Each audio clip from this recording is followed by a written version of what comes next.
Pepsi co-opts resistance movement, centers white woman and police to sell soda. Earlier, when I said the FBI had won the day's "oh no, baby, what is you doing" award, I was totally wrong. The FBI was like, nobody can screw up worse than this, and PepsiCo was like, hold my beer. In an astonishingly offensive move, Pepsi cast Kendall Jenner in an ad that co-opts the resistance movement to sell soda. Not only does it co-opt the movement, but the commercial centers Jenner, a white woman, and police as the focal points in images of people protesting whatever it is they're protesting in a commercial for Pepsi. The ad starts out innocuously enough. Jenner is at a photo shoot, apparently oblivious to the streets full of people just outside. Images of protesters of all colors move across the screen. We see a woman in a hijab, several musicians playing their instruments and a man standing on his balcony watching the movement. Suddenly Jenner becomes aware of what is going on. One head nod of encouragement from an Asian man later, and she takes off her platinum blonde wig, hands it to one of only two black women we will see on the fringes of this ad, wipes the lipstick off her mouth, and moves into the crowd of people, smiling, bouncy and being a Kardashian Jenner. Everyone is laughing and grinning, dancing and jigging and partying it up, because what is resistance but one big party, am I right? On the outskirts of the crowd, Jenner spots a group of policemen, lined up in front of the protesters. Notably, they aren't wearing the militarized riot gear we've become used to seeing in scenes from protests. Kendall boldly walks up to one of the police officers and tentatively hands him a Pepsi. There's a pause of anticipation as everyone waits to see what happens. He opens the Pepsi and drinks it. The crowd goes wild. Everyone cheers.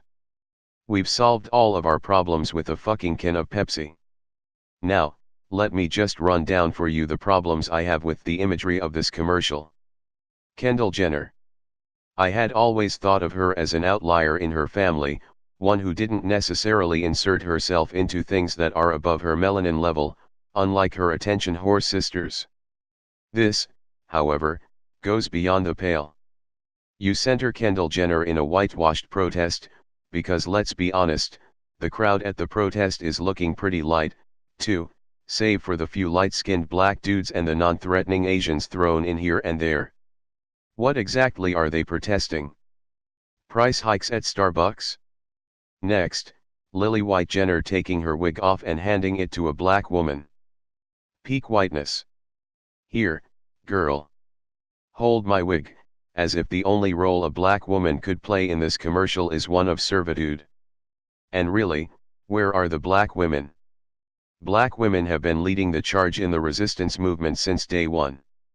How is it that in a commercial based on protest, the only two black women we see are relegated to the background, so far out of the shot as to almost be hidden from view?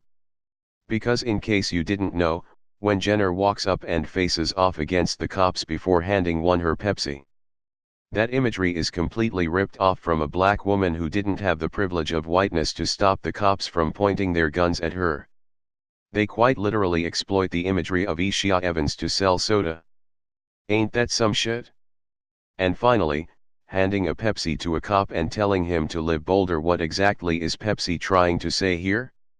Is it encouraging cops to live bolder as they continue to kill unarmed black people in the street? Are we supposed to be moved because Jenner, in all her whiteness, was brave enough to walk up to a cop and confront him with her can of soda? I'm not here for this shit, and Twitter wasn't, either. They dragged that commercial to hell, and rightly so. Dear Pepsi, how dare you? Do better, you bastards.